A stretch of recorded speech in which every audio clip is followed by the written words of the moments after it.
This is the IELTS listening test. You will hear a number of different recordings, and you will have to answer questions on what you hear. There will be time for you to read the instructions and questions, and you will have a chance to check your work. All the recordings will be played once only. The test is in 4 parts. At the end of the test, you will be given 10 minutes to transfer your answers to the answer sheet. Now turn to Part 1.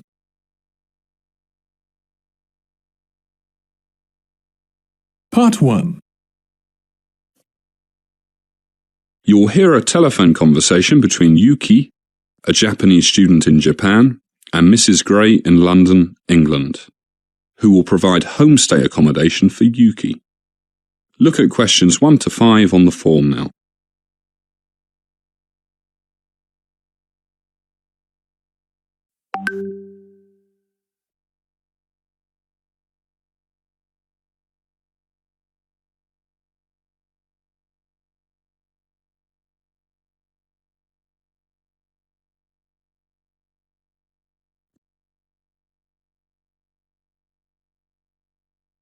Listen carefully and answer questions 1 to 5. Hello, the Gray residence. Hello, you are Mrs. Gray? Yes, who's calling? I am Yuki Kitashima in Tokyo. Oh, I'm so happy you called. The homestay officer at the college told me you would call in a day or two. Yes, I am very happy to speak with you, Mrs. Gray. I hope I am not calling at an inconvenient time.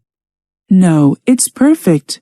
I've just got back from taking the dogs for a walk and put the kettle on for a cup of tea. What time is it where you are, Yuki? It is 3 o'clock in the morning, Mrs. Gray. Oh dear, you waited up all this time to call me? It is 7 p.m. in London, I think. Exactly. My English teacher told me this is a good time to call English people. They have just had their dinner and then watch television or go to the pub. Ha ha. Well, Fred, that's my husband. He's working a bit late tonight. So we'll go out for dinner when he gets back, probably in an hour or so. Now you've called, we'll have to have Japanese food to celebrate. Oh, you were too kind, Mrs. Gray. So I should go out for fish and chips, yes? So lovely. Us eating sushi in London and you eating fish and chips in Tokyo. I don't know what Richard and Anne will have. Richard and Anne? Oh, how silly of me. Yes, they are our 2 children. Richard is 17 and Anne is 19, just about your age. Yes, I am just 20, Mrs. Gray. Look at questions 6 to 10.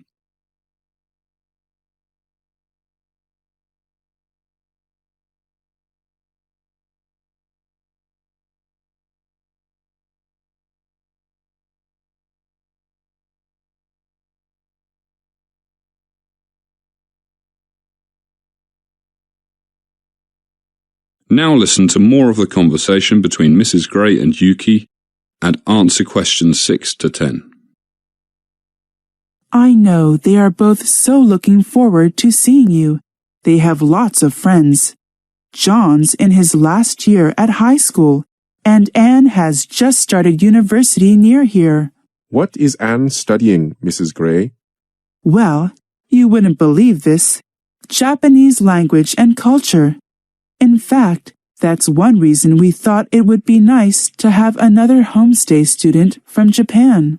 She can't wait to meet you, and nor can Richard. I'm sure you will all get on famously together. Your room is all ready. Thank you, Mrs. Gray. Oh, Yuki, have you booked your flight yet? All booked. Great. When can we expect you? Let me get a pen. We'll all meet you at the airport. Thank you so much. I arrive at Heathrow Airport next Wednesday, the 15th at 10:30 a.m. Your flight, Yuki? Japan Airlines JA2674. I will go to the travel agent this morning to pick up my ticket. Then I will confirm the details by email. Lots of luggage, Mrs. Gray. No problem, Yuki. We'll write a big sign so you can recognize us. We are sure you will feel at home with us. Thank you very much, Mrs. Gray.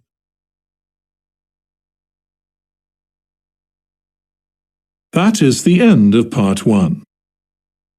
You now have 1 minute to check your answers to Part 1.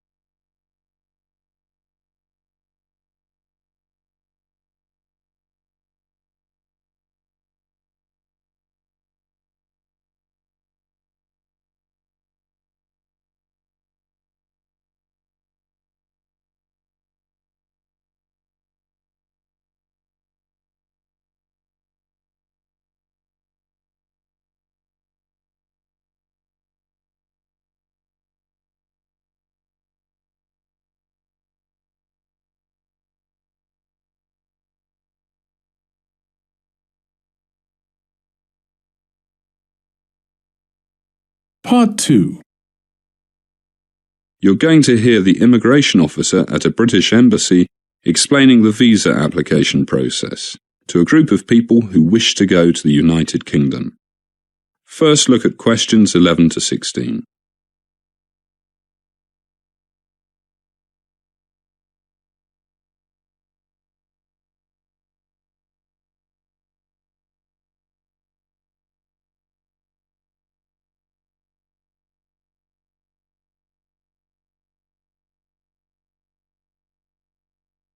As you listen to the first part of the talk, answer questions 11 to 16. Good morning. I'm the head visa officer here. Welcome to our monthly talk on applying for British visa. We used to give everybody photocopies of the different forms you have to fill in, but found that was rather expensive. So to save money and paper, we now use slides that you can see on the screen behind me. By the way, this and the other forms you will see are the same forms that you will see if you go online to UK Visas, that's one word, .gov.uk. They are very similar to the hard copy you will find in our offices. The first question, do you need a visa to enter the UK? If you are not a British citizen or a citizen of one of the European Economic Area countries, you may need an entry clearance before you travel to the UK. Entry clearance means the application process for people who need a visa to travel to the United Kingdom and for those who don't need a visa for a short stay. How short depends on their nationality, but who intend a longer stay or to settle in the UK. People from certain countries, known as visa nationals, the first type I mentioned, need an entry clearance to enter the UK for any reason. Those from other countries need only one for certain reasons. For example, to live as the wife or husband of a British citizen. The entry clearance certificate, that we all call a visa, is placed in your passport or travel document. The job of an entry clearance officer at a British embassy or consulate or other mission overseas is to decide if you qualify for entry before you travel to the United Kingdom. These officers stick to very strict rules and procedures. If you need to find out more, then you can click on the Immigration Rules and Diplomatic Service Procedures entry clearance.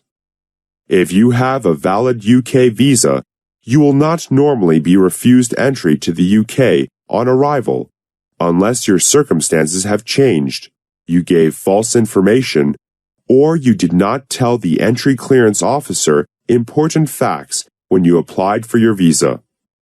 So let's assume that you have your entry visa, which, by the way, is only valid up to a certain date. At your UK port of arrival, the visa tells the immigration officer there the purpose of your travel, how long you can stay in the UK, and the latest date that you can enter the UK. Normally, you may enter and leave the UK as many times as you like during the validity of your visa. Now look at questions 17 to 20.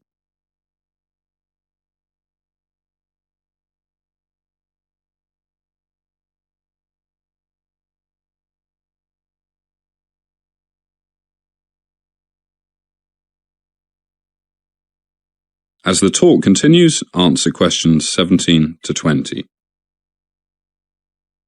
Okay, let's go back to the question. Do you need a visa? If you look on the screen now, you will see a picture of the first page of the form. Do I need a UK visa? We find that a few people spend hours filling out visa application forms, only to discover that they don't need a visa. You can use this questionnaire to find out if you need a visa or entry clearance to enter or transit through the UK.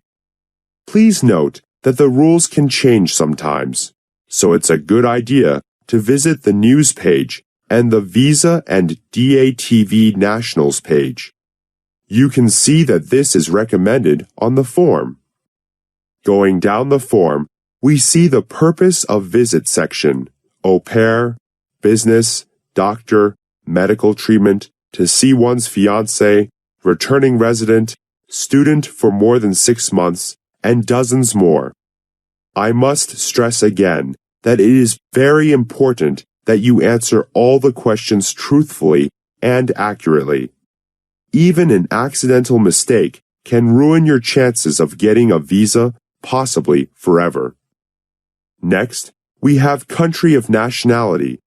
Please note that this refers to the passport you hold, or that you will hold, and not to where you are living or staying now.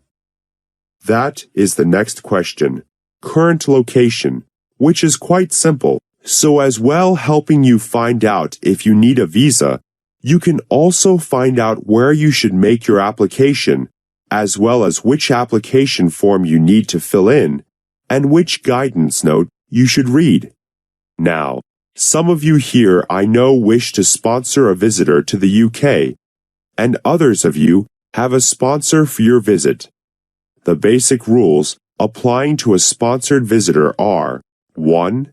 He or she wishes to stay in the UK as a visitor for no more than 6 months. 2. He or she intends to leave the United Kingdom on completion of his or her visit. And 3. He or she has enough money to live without working and without needing help from public funds, such as income support or housing benefit.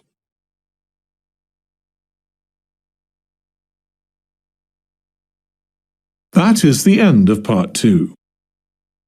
You now have 30 seconds to check your answers to Part 2.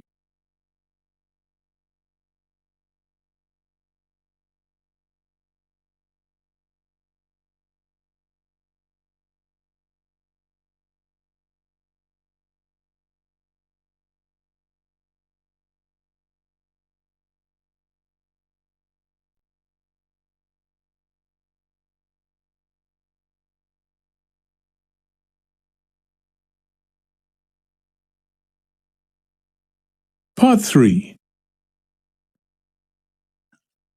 You're going to hear a market researcher asking an elderly couple in a shopping mall about how their environmental awareness affects their shopping decisions.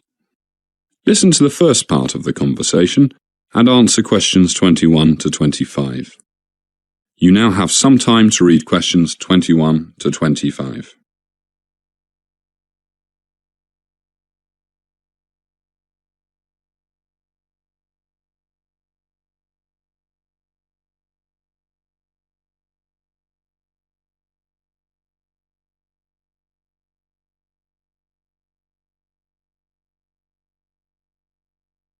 Good morning, madam, sir. My name is Bob Smith. I'm doing a survey of people's shopping preferences and how it relates to their thoughts about the environment. I'd be very grateful if you could spare a few minutes of your time. The environment, you say? Well, I think it's very important. It's terrible what's happening. You can't pick up a newspaper without reading about melting ice caps and tigers going extinct. I'm very worried about my grandchildren's future. Oh, don't carry on, dear.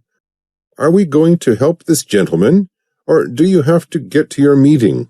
It's the environment. Of course we're going to help him. My meeting can wait. Looks like we can spare you a few minutes. By the way, what's your name again? Bob? Right, Bob. I'm John, and this is Joan. Great. Good to meet you. You don't mind me asking who you are doing this for and what the purpose is? I don't want to go out giving information that will help those big corporations sell more junk food to children. Don't worry, it's the opposite. I work for the Green Market Research Company based in West London. We specialize in helping environmentally responsible companies tell consumers why they should buy their products, rather than products that have a more damaging effect on the environment. Well, that's a good thing. All those poisons the big companies are putting in our food and air. Have you read about the polar bears and seals in the Arctic having very high levels of PCBs, pesticides, and lots of other terrible things in them? And there are no factories where they live. It's okay, dear. Why don't we see what the gentleman wants to know? As the conversation continues, please answer questions 26 to 30. You now have some time to read questions 26 to 30.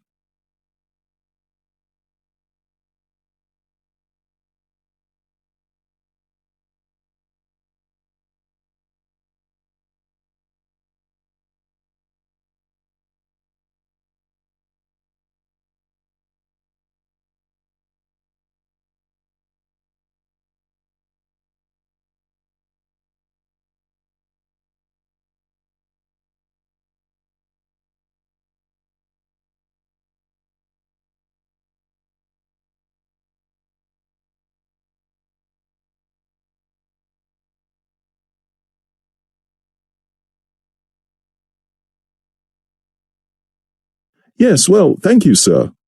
Look, why don't we sit down at that table? Can I get you a coffee, tea, or something? Oh, I'd love a cup of tea. My husband always has black coffee. Sure. Anyway, can I begin by asking you what you believe is the most serious environmental problem humans are facing nowadays? Well, there are so many. But since I retired, I've been doing a lot of reading about this. So much information on the internet. I think it's climate change, global warming. Global warming. And John, may I call you John? Please do. And does this make any difference to your shopping decisions? It certainly does. For example, we bought a new fridge a week ago. We're both pensioners, so we're a bit careful about how we spend our money. We had already decided we didn't need such a big fridge. We'd had the old one since the kids left home over 20 years. But we also decided to look for the most energy-efficient fridge. Yes, it cost £20 more than the second most efficient one. But John worked out we would soon save more on our electricity bill. So what was the main reason you chose the most expensive one? Saving money or saving energy to reduce the effect on global warming? Oh, global warming, certainly. The money savings were secondary. And did the salesman where you bought it mention global warming before you did that? Oh, no. I think he thought we were a bit strange, but he was too polite to show it. But he did point out the lower electricity bills. And you, Joan? What do you think is the most serious environmental problem? Well, John and I both agree that it is global warming. What about the second most serious? Oh, it must be all those pesticides and other chemicals. Do you know that we are all walking around with hundreds of chemicals inside us that Mother Nature never intended to be there? John, what was that name they used? P.O. something. Persistent organic pollutants, dear. POPs. That's it. POPs. Well, they're so harmful. All that cancer. It's terrible. I agree. And what difference, if any, does this make to your shopping? Well, we love gardening, so we grow most of our own vegetables now. But when we buy food, we always go to the health food store and buy organic fruits and vegetables, and our children do the same now. It costs a bit more, but it's getting cheaper as more and more people insist on it. And the farmers are happy not to work with all those pesticides and herbicides, so we try to do our bit for the planet. That's great. Okay, let's drink our tea and coffee and then we'll carry on. That is the end of part 3. You now have 30 seconds to check your answers to part 3.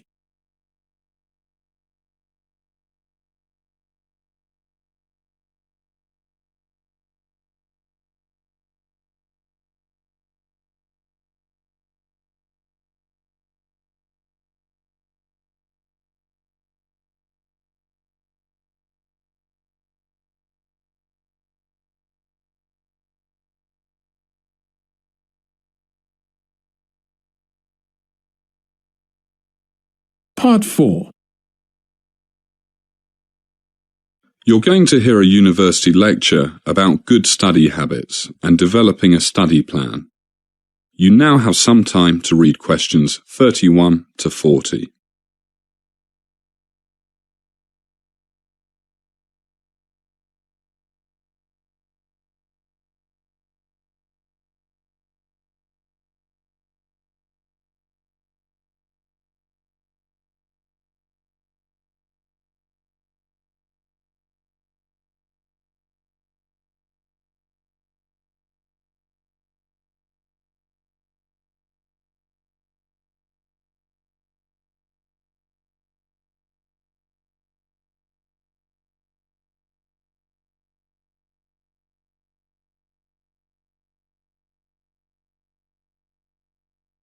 Good morning, everybody.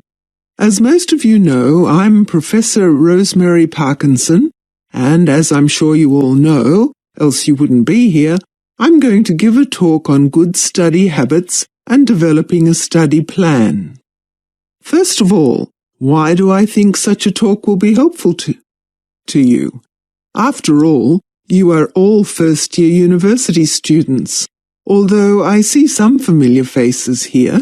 So I guess some of you have been at our university for much more than a week or so. But the point is, you've all been students for 12 years or more, so surely you know all about studying. Well, it seems rather strange, but all of us spend years at school learning maths, physics, chemistry, history, languages, all sorts of things. But how many of us have ever been to a class where they try to teach us how to learn, how to study, in the most efficient and enjoyable way?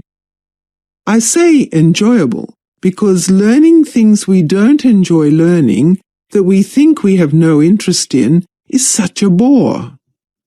But in fact, many studies show that most of us enjoy studying most things if we do it right.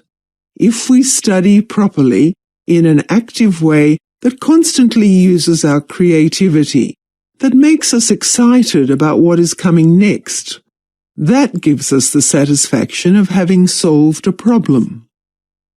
How many of you know people who hate studying but love doing crosswords or playing computer games that challenge their minds and their reflexes? Lots of you, I'm sure.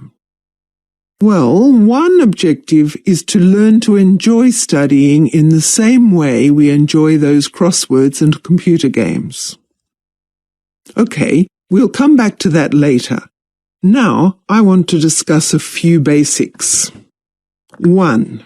Regular exercise.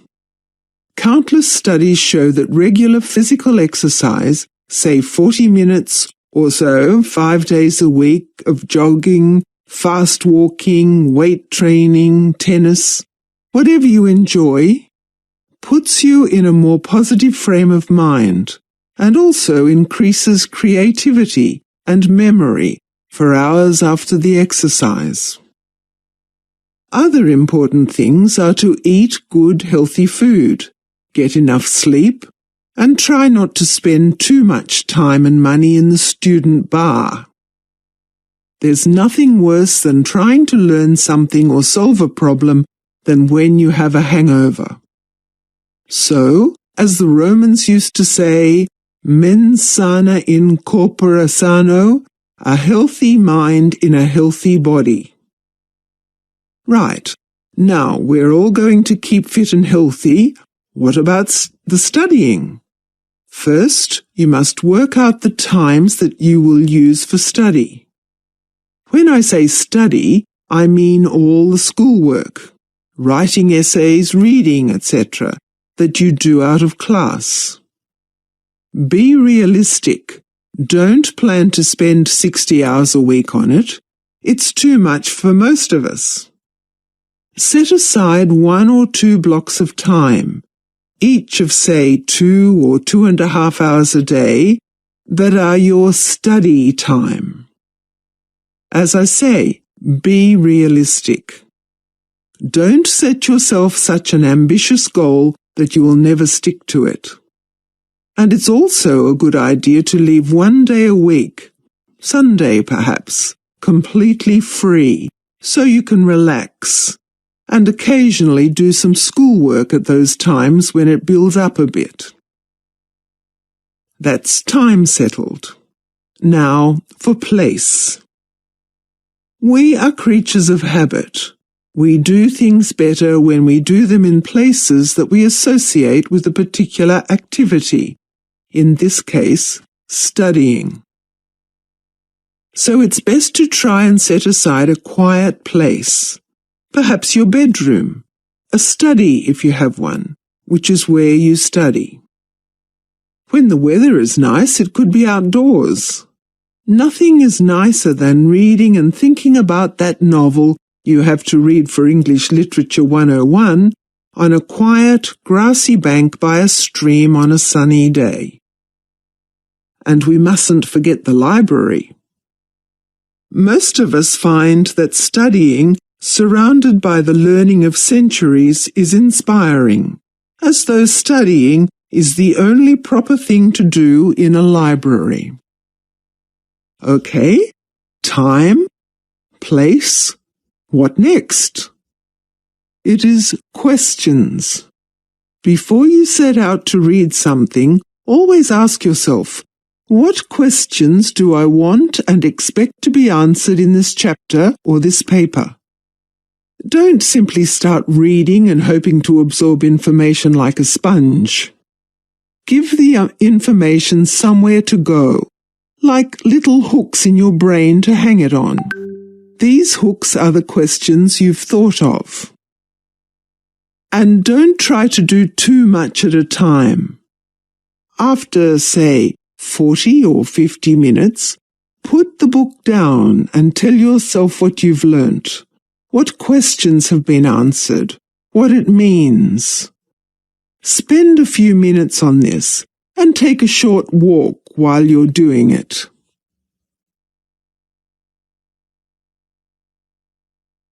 That is the end of Part 4. You now have 1 minute to check your answers to Part 4. That is the end of the listening test. In the IELTS test, you would now have 10 minutes to transfer your answers to the answer sheet.